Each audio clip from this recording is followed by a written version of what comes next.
Hozanekî nemir Mehmed Şêxo hozanê gelê xwe nehê adarê salvegera wefata wî bû. Bi vê mebestê vê heftê em ê li ser jiyana wî bisekinin. Mehmed Şêxo kî ye? Kesayetîk çawa ye? Çi hatî serê wî? Bi astengiyê çawa re rûbirû hatiye?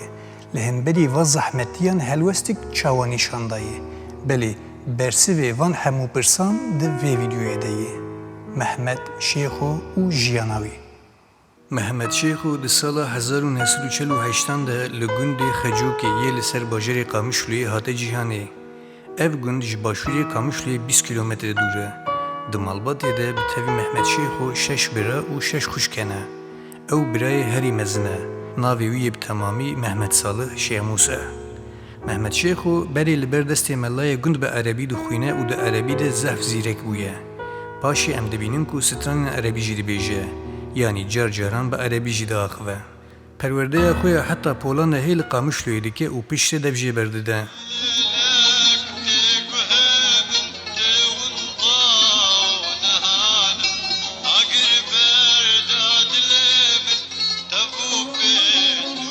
Sedema bingehîn rewşa aborî ya malbatê ye. Malbat nikare wî rêkê dibistanê. Bavê wî bi bexçeyên xelkê nîvekarî digirt û her carî li gundek dixebitî. Bavê Mehmed Şêxo bi xwe jî dengbêj bû. Ji xwe li ser dengbêjiya Mehmed Şêxo esas bavê wî tesîr kiriye. Di dema xwendina xwe ya li Qamişloyê de fêrî tembûrê dibe. Lê dema Mehmed Şêxo li tembûrê dide, melayê gund û derdora wî zorê didin ser bavê wî, dew ku Mehmed Şêxo li tembûrê nede. Li gor baweriya wan melayan tembûr heram bû.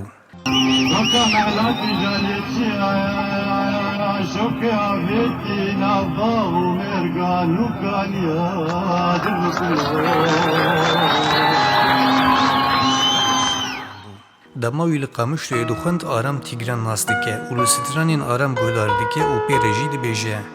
Ew aram weke pireke di navbera stranên klasîk û nûjen de dibîne. Rojekê Mehmed Şêxo ji Qamişloyê tê gundê xwe dibîne ku apê wî tembûrek çêkiriye. Apê jê de dibêje heke tu zanibe li tembûrê bixe ez ê vê tembûrê bidim te. Mehmed Şêxo dixebite û li tembûrê dixe û stranan dibêje. Li ser vê qabiliyeta wî apê wî jî tembûrê diyarî wî dike. Lê mixabin bi tembûrê şanabe. Çima? Rojekê melayê gund dikeve hindir. Mehmed Şêxo tembûrê dixe pişt xwe da ku mele nebîne. Ji bo ku şerme. Lê tembûr dişkê. Di dema xwendina xwe de çavên wî diêşin û diçe Helepê ji bo çavên xwe emeliyat bike. Ew pereyên ku dide ji bo emeliyatê çavên xwe û berçavka xwe hemû bi alîkariya hevalên wî yên dibistanê hatine komkirin. Nabe endamê wan lê ji ber zulma axayan ku komünîst jî li dijî axayan bûn bi wan re danûstendinên wî çê dibe. Axayê gund bi xwe jî pismamê Mehmed Şêxo ye. Di sala 1957 de Partiya Demokrat a Kurdên Sûriyê têda mezranin ku heya îro jî ew partî berdewam e. Ne rasterast bi partiyê re be jî bi zilamên derdora partiyê re dikeve nav têkiliyan. Di dawiya sala 1969 û serê sala 1970 de diçe Beyrûdê. Ji bona ku perwerdeya amûjenî û dengbêjiyê li Sûriyeyê qelse. Li Beyrûdê perwerdeya muzîkê dibîne. 2 salan li Yekîtiya Hunermendên Lubnanê ya erebî dixwîne. Dîplomaya xwe ya amûjenî û dengbêjiyê distîne. Li Beyrûdê bi komên muzîkên Kurdan re peywendî datîne. Saîd Yusuf, Mehmûd Ezîz, Mehmed Teyîb Tahîr, Şêrîn Melle, Remezan Omerî û Rifatê Darî beriya Mehmed Şêxo çibûn Beyrûdê û li wir bi berpirsiyariya Saîd Yusuf Koma Newrozê damezrandibûn. Peywendiyên wî li gel vê Koma Newrozê jî hebû. Paşê peywendiyên wî bi Koma serkeftin re çêdibe ku ew kom ji aliyê Kemal Şahbaz ve hatibû damezrandin. Mehmed Şêxo li Lubnanê jî bi qaçaxî dima. Stranên ku yekem car ji aliyê Mehmed Şêxo ve hatine gotin yên Yusuf Berazî ne. Yusuf Berazî bi navê Bêbuhar jî helbest dinivîsand. Ên weke hebs û zindan kûr û tarî xewa min nayê. Emman dilo, gulîzar. Di baxên dîlberên sorgul. Ev helbest a cigerxwîne lê awaza wê ya Yusuf Berazî ye. Yekem car bi van stranan navê wî belav bû. Lê li Lubnanê hin xelkên sivîl wî rehet bernedidan. Ji ber vê yekê vegeriya Sûriyeyê.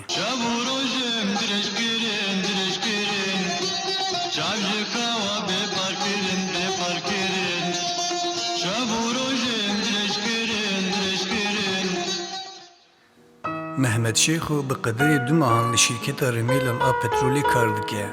Şirket grubeke müzik edatine da ku Mehmet Şêxo jî serpereştiya wê bike. Partiya Baasê her sal şahiya xwe çêdikir. Jê re dibêjin hereketül tesihî ye. Mehmet Şêxo naxwaze tevî vê şahiyê bibe. Beriye ku şirket ew ji kar derxe, dev jî şirketê berdide û tê mala xwe rûdinê. Mehmet Şêxo ji bo daxwazên gel di dawetan de jî stran digot. Li darxistina şevan jê re qedexe bû. Dema di dawetan de stran digot ji bo demên Kurd dihate girtin û lêdan û tahdeyek zêde didît.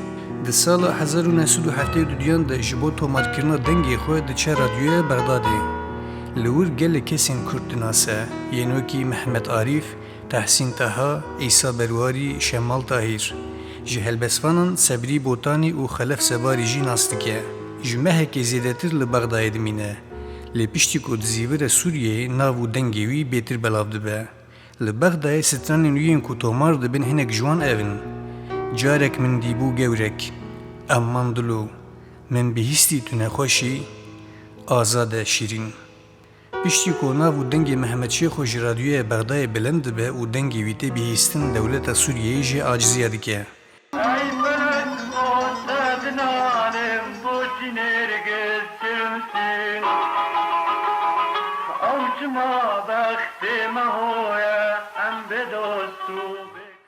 Dewleta Sûrî Mehmet Şêxo dibin Şamê û ji wir jî dibin Beyrûdê. Jê re dibêjin duyê neyê Sûriyeyê. Lê Mehmet Şêxo di zîvira Sûriye û careke din berê xwe dide Bexdayê. Di sala 1973 de li Bexdayê çend stranên xwe din jî tomar dike. Mehmet Şêxo ji Bexdayê diçe başûrê Kurdistanê. Li Bexda û Kurdistanê bi tevahî sê mehan dimîne. Diçe serdana Mele Mistefa Barzanî. Barzanî kêfxweşiyeke germ lê dike, bi hevrê gelek diaxivin. Di heman demê de diçe serdana televizyona Kerkûk TV û du stranên wî dikin weke klîp. Yek ji wan dilkuştiye awirên çavên te ye. Ev televizyona bi navê Teweya Kerkûkê reş û spî weşana xwe dikir. Mehmet Şêxo di sala 1974 de li Sûriyeyê tê girtin û gelek tadeya dibîne. Dema ku tê malê ji berayê xwe Baha Şêxo re dibêje, kîjan mêvanê me werin tu pêşwaziya wan bike, navê wan bipirse û ji min re bibêje. Heke wî ew nas bikire dihate cem wan. Heta dema ku carna erebeyek dihat ber mala wan ew direviya nav erdan ku wî nebînin. Xwe vedî şert heye ku wan nas bikire. Aman dilo, aman dilo, derde yâre tibe kulo. Cara dawiye ku devlet wî berdide tê malê xwe li ser lingên xwe nagire, zehf lê dane. Çermên lingên wî bi gora wî vedizeliqin, ji mîdeya wî xwîn davêje. Naxwaze dê û bavê wî di vî halî de bibînin. Diçe mala xuşka xwe ku gundê wê nêzîkî gundê Mehmet Şêxo ye. Li mala xuşka xwe hêj nuh gora xwe derdixe û lingê xwe derman dike. Li mala xuşka xwe strana xwe yî di zindanê de dinalim ji sibê heta êvarê dinivîse û beste dike. Careke din di sala 1974 de wî digirin. Hêzên ewlekariyê jê re dibêjin em ê tiliyên te jê bikin. Ew dibêje ger hûn tiliyê min jê bikin ez ê bi zimanê xwe bibêjim. Dibêjin em ê zimanê te jî jê bikin. Şêxo dibêje ez ê bi çavên xwe bibêjim. Xelkê min dizane bê ka ez bi çavê xwe ji wan re çi dibêjim. Dibêjin ku em ê çavên te jî derxînin. Di bincavkirineke din de ji Mehmet Şêxo re dibêjin te kengê Başûr, Bakur û Rojhilatê Kurdistanê xelas kir, were em ê Kurdistana Sûriyeyê jî bidin te. Êdî tehamûla Mehmet Şêxo ji gef û tadeyên dewletê re namîne. Biryara xwe dide ku biçe derve. Her dem digot ku wê biçe Almanyayê. Dema ku diçe tenê helaliya xwe dixwaze û nabêje wê biçe ku. Piştî çûyîna xwe bi mehekî xeber dide malê ku hêj nuh mal dizane ew li Başûrê Kurdistanê ye. Dema ku çibû Başûr sal 1974 bû û şerê navbeyna Kurdan û Ereban cardin dest pê kirîbû. Dewleta Iraqê peymana 11 adarê neanîbû cih. Demsal payîz bû.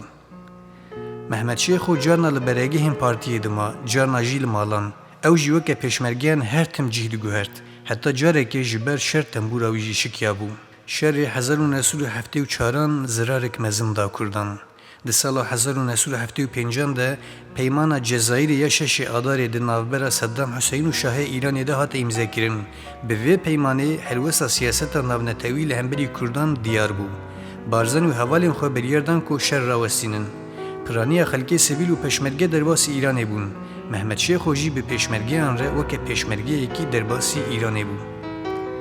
محمد شیخ دی تکچونا شر باشور ده سال 1975 به زراوای سورانی جی ستران دگوت. اروم ستران اویا به ناو و دنگ کو به سورانی گوتیه. شر کرده ده سال 1976 ده به ناو شورش گلان جاردن دست بگیر. دما پیشمرگه ده شر ده بریندار ده بون وانتانین پیشتا جبهه. محمد شیخ دو چو باوان اونجوان را ستران دگوتن. پیشمرگه بوی حال خوی بریندار دخواستن جاردن هرن شر بکن. دمال ایران حسنی حاجی و محمد شیخ را دبیجه که او دخوازه هر آلمانیا یا نا لی محمد شیخ ترک ولاتی خناکه و دبیجه کو اوی نچه. لی ایران کاست خوی یکم تومارده که. دسری کاست ده دبیجه جمعه باده جکانی خوینا شهیدان. دبی کاست ده سترانا خورتین ما لی نبیجمار گود. دما کاست اوی یکی لی ایران تی تومار کرن دولت ایران دخوازه کاست بده هف کو بلاد نبه. لی حیا و پید حسن جخوا کاست بلاد به او کاست گیشته هر دورا کردستانی. محمد شیخ دمکی لکرجی دمینه کرج نزی تهرانه دولت ایران اوجی کرجی سرگون دکه جبو باجر گنبت کاوس اف باجر لقراغا بحر حزاریه لباکور ایرانیه و لور کرد پرکیمن جی تهران نه ساعت دوره لور وکه کردک عراقی ماموستتیه موزیکی دیکه ده سال 1977 ده ماموستتیه زمان عربی جی دیکه لور ده زوجه غزوری پشمرگی قاضی محمد بو و جی خلکی مهاباده بو لگنبت کاوس کرک جیره چیده به بناوی بیکس لی او ناجی پاشی فلکی جیره چیده به گچه جبروی جیره ده بیجن باوی فلکی پاشی دو کری نوجی چیده بن ابراهیم و بروسک لی ایران مصطفی اتروشی دناسه مصطفی لاسفهانه دما کردی باشوره هلبسفان بو محمد شیخ و 22 هلبست نوی دیگه سترم گاوا ازمیرم گلی زندیان دای دلوینا من جه هلبست مصطفی اتروشی هنکین لإيران دو جارم خواستن وی بکشن سال 1981 بو دولت اسلامی ندوخست محمد شیخ تنبوری بخه لگورا وان تنبور حرام بو مالباتاوی هر گاوی نوبتاوی دگرده کو درنک و در و اونه کشتن کیجان رادیوی نایزانین لیل ایران بشا کردیه رادیوی که تکلیفه که جیرده به دبیجن پیوا کردستان یکو دستران انتده در باسته به توی بگو هرین او بکی گلستان جبو وی که پریک زیده محمد شیخ ورته تکلیف کرن لی او قبول ناکه او هلوستاوی دیدنی شانکرون کو شخصیتاوی جهنراوی زیده تر بویه ده سال 1979 ده خبر کنه خوشتی سوریه دبیجن کو شاه ایران محمد شیخ اعدام کریه او شش محبوکو کسی که جوی و مالباتاوی آگاهداری نگرت بو لی او مسئله درو درکت دماکو جوی نامت سوریه خلق شاهیدی که او دمانچه برددن و دیلانه دیگرینن لی ایران 4 کاستان تومارده که دناو کاستان ده نسرین و کوم خورت سری چیه هبون کو نویساری وان خلافه زباری بو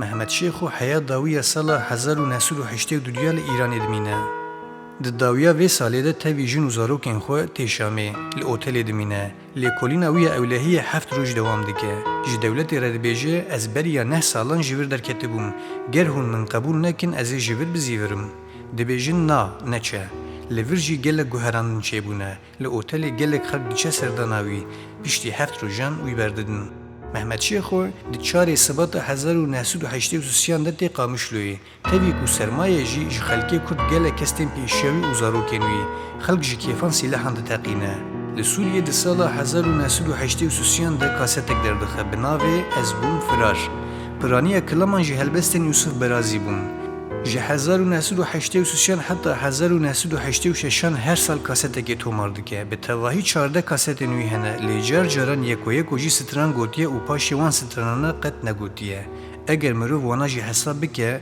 بلکی لدورا 20 کاستان دیگه هف محمد شیخو لسر زندان آمده جی سترا بو یوسف برازی لسر زندان آمده هلبستک بناوی امان و امان از بو مواری غمان نویسی بو محمد شیخو اف سترانا جی بود محمد شیخ و جخور خانی یکی دیکره نیوه پری خانی دده و نیوه دینجی به دین دمینه با آلیکاری برای خو باها به زور و زحمتی خانی خو خلاص دیکن دیوی تمنی خوی مزنده دو چو داوتا دا کو کاری به پره قزنج بکه او بکاری به دبار مالا خو بکه کاستاوی بناوی سویری ده سال 1985 ده هاته تومار کرن Bêtir ji helbestê Seydayê Tîrêş, Bêbuhar û Emerê Lalê hatiye dagirtin.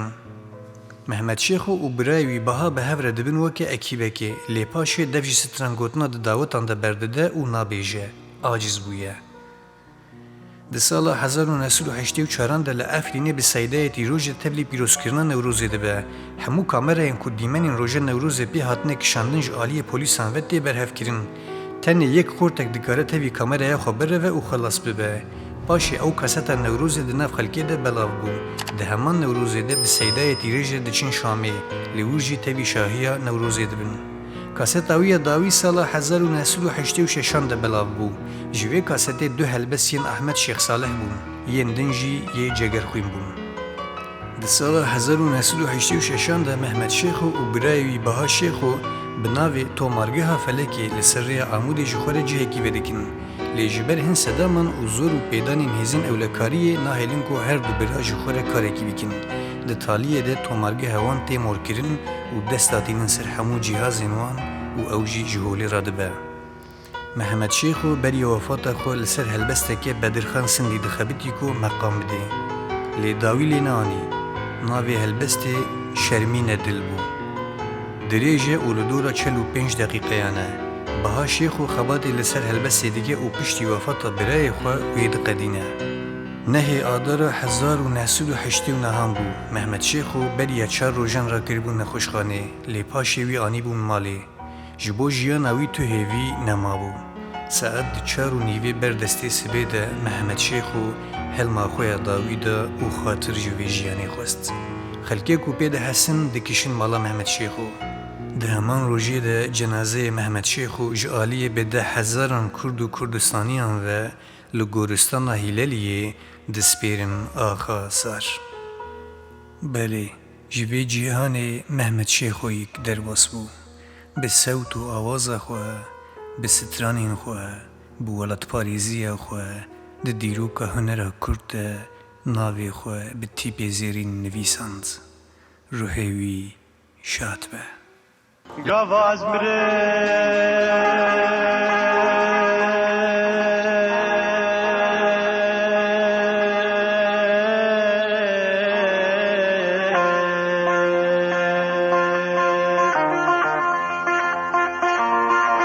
Geli zindiyap